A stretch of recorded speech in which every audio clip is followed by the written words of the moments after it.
Every day, something dramatic happens in the Caribbean that affects our lives. We'll give you the details. We'll give you the facts on Caribbean Perspective with Eddie Frederick. Here's Eddie Frederick. Welcome to Caribbean Perspective. So glad you can join us. The story that takes the lead in today's edition for Friday, 5th July 2024, and brought to you in association with our friends at Antillean Group. CDEMA activates regional response system to assist countries affected by Hurricane Beryl. Details after this important message. Believe in our strength, we'll stand by you. Protection from all perils, big and small. Reassurance we give, it's so glad to see. Peace of mind, that's our service guarantee. We look after all our family. Yes, we do at every opportunity. Antillean Group, underwriters of all classes of insurance solutions for your protection and investment. Live well financially.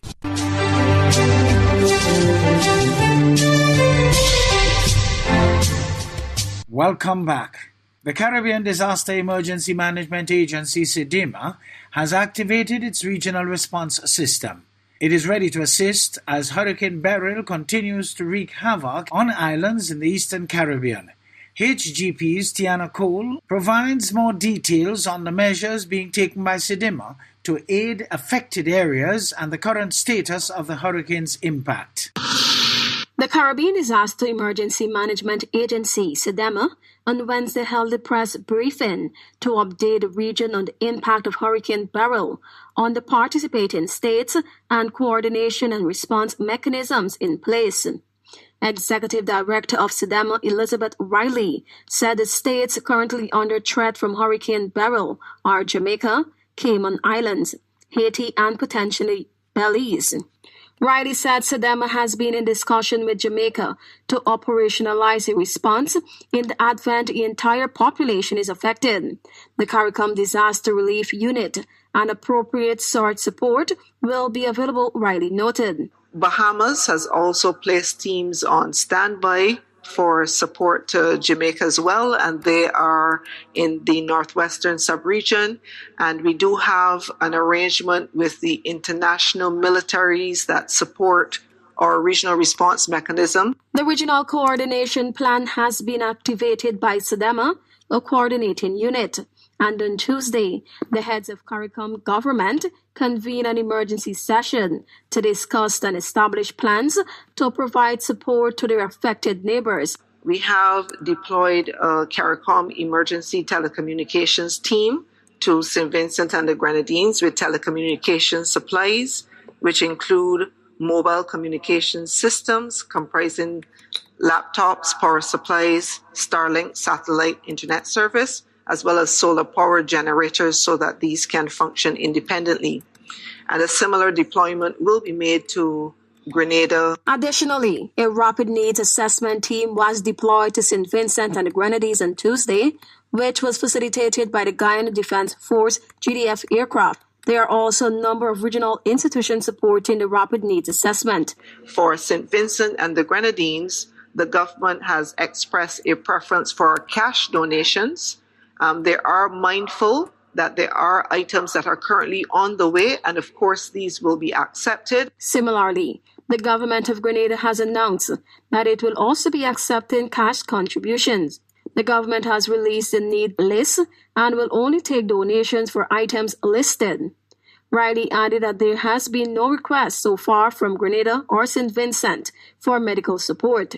She said even though the two countries were impacted, their respective healthcare systems remain operational.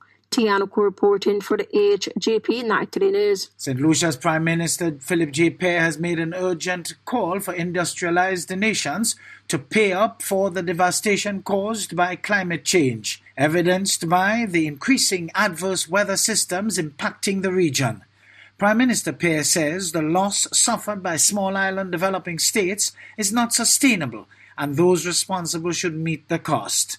Stanley Lucian of HTS News Force has more. Infrastructure Minister Stephenson King, speaking at Thursday's pre-cabinet press briefing, says St. Lucia's roads and bridges remain largely intact despite strong winds and rains associated with Hurricane Beryl. I must indicate that we have no major infrastructure damage. No major infrastructure damage.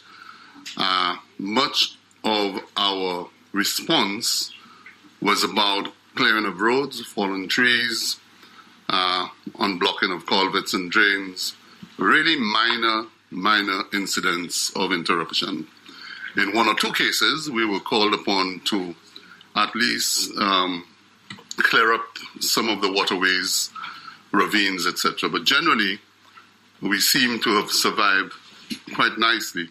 But the island's coastline, particularly the southwest communities, took a bashing from Beryl, with jetties and coastal defences seriously damaged. Prime Minister Philip J. Pierre says the small island states of the Caribbean cannot sustain such losses. He called on the industrialized nations, the culprits of climate change, to own up to their responsibility to finance the rehabilitation, mitigation and adaptation efforts. The time for talk is over. I think the developed countries must put their resources and their money where their mouth is. The scientists have made it clear. The disaster that happened in Grenada and in St. Vincent, that disaster can only be solved by resources, money, nothing else. It can't be solved by goodwill again. It can be solved by resources and money. And if international countries help Grenada and the United Workers' Party want to call it bribery, that's their business.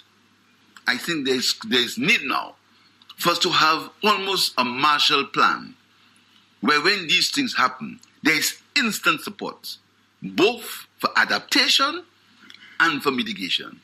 Prime Minister Philip J. Pierre noted that this is just the beginning of what is predicted to be an active Atlantic hurricane season. He says St. Lucia and the region should speak with one voice on the existential threat posed by climate change. Stanley Lucian for the HTS News Force.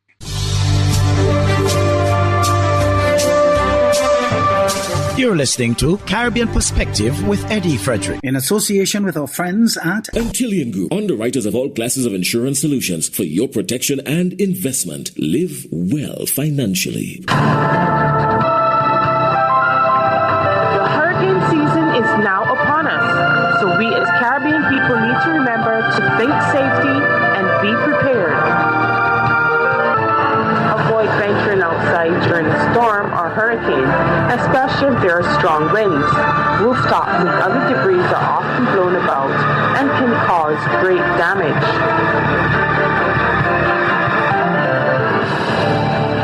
Bahamas' Foreign Minister Fred Mitchell says the Bahamas will provide aid to other Caribbean countries impacted by Hurricane Beryl. ZNS News has more. Well, Beryl's wrath so widespread that Foreign Affairs Minister the Honorable Fred Mitchell today declared the Bahamas' assistance in providing aid to Caribbean countries impacted by the Cat 4 storms, fierce winds, and heavy rain. Updating House members this morning, the minister noted that water and electricity has been restored over in Grenada. The Bahamas, though, is sending planes with supplies to that island, as well as St. Vincent and the Grenadines.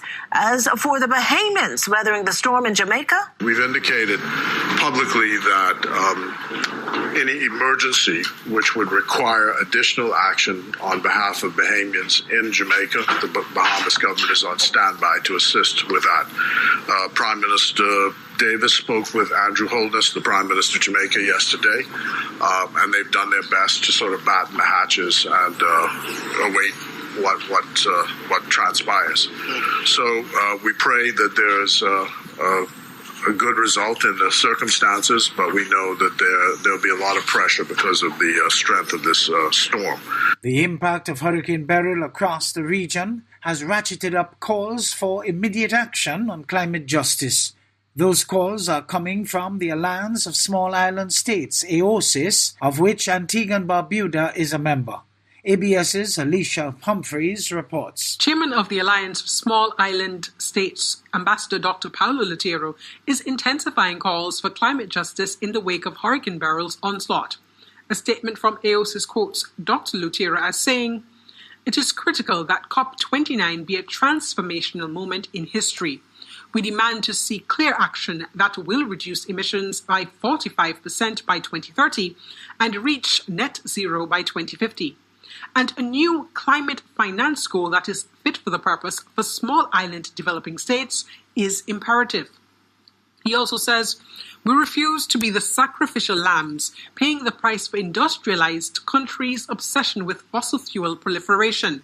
Prime Minister the Honourable Gaston Brown, who has been on the front lines of the push for international climate justice, tells ABS News Hurricane Beryl's impact shows the need for urgent action. Later this year, when we go to the next COP in Azerbaijan, we will be asking for the full capitalization and operationalization of that fund, so that whenever we are faced with these climate events, that we have some form of funding that we can trigger immediately. His comments come on the heels of Tuesday's first monthly meeting of AOSIS since the SIDS4 conference in Antigua in May. The AOSIS chairman commended Antigua and Barbuda for its exceptional organization of the historic and successful SIDS4 conference and made a push for the Antigua and Barbuda agenda for SIDS Abbas to quickly fulfill its goal of building safe and prosperous societies for all SIDS. The AOSIS meeting was attended by Antigua and Barbuda's permanent representative to the United Nations, Ambassador Walton Webson. He joined his voice with AOSIS Chair Ambassador Dr. Lutero in urging the swift implementation of ABAS. Ambassador Webson reported ongoing interest of major international partners in the Centre of Excellence, a key pillar of ABAS. Alicia Humphreys, ABS News. An audit into the operations of the Strategic Services Agency SSA in Trinidad and Tobago has unearthed an alleged plot to take over the Twin Island Republic's leadership.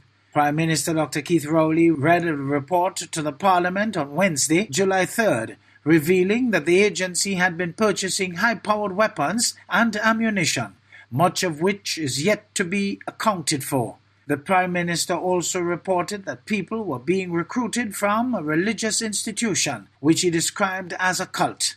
More in this CNC3 report with Kevin Feldman. Such persons belong to a cult which was arming itself while preaching a doctrine for trained military and paramilitary personnel with a religious calling to be the most suitable persons to replace the country's political leadership. Prime Minister Dr. Keith Rowley revealing shocking details of the investigation into the SSA. The investigation revealing several relatives of SSA employees who were also parts of the same church were improperly employed by the agency with no due diligence or polygraph testing. 28 people have since been fired from the SSA.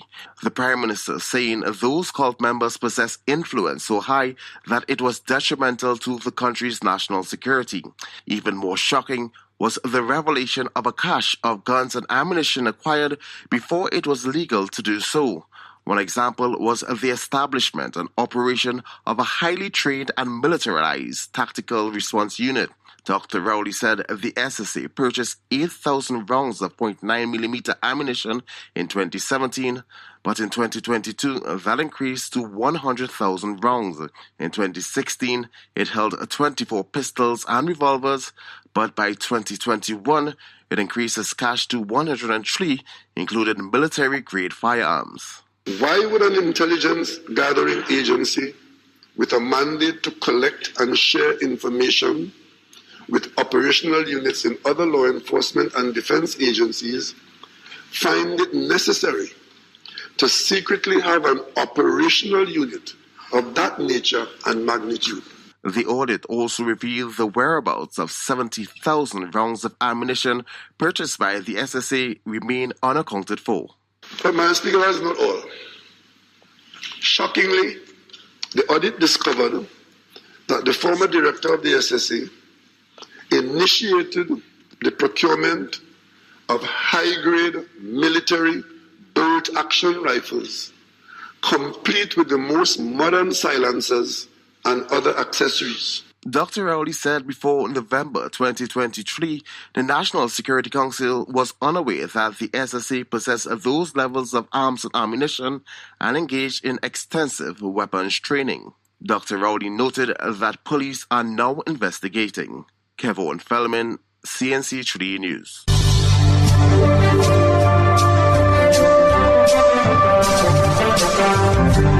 I am Eddie Frederick, wishing you a restful weekend. This has been Caribbean Perspective, a whole new approach to highlighting developments in the Caribbean. In the meantime, please follow us on Facebook and subscribe to our YouTube channel for daily regional news and more, in association with our friends at Antillian Group. Believe in our strength, we'll stand by you. Protection from all perils, big and small. Reassurance we give, it's so clear to see. Peace of mind, that's our service guarantee. We look after all our family. Yes, we do at every opportunity. Antillian Group, underwriters of all classes of insurance solutions for your protection and investment. Live well financially.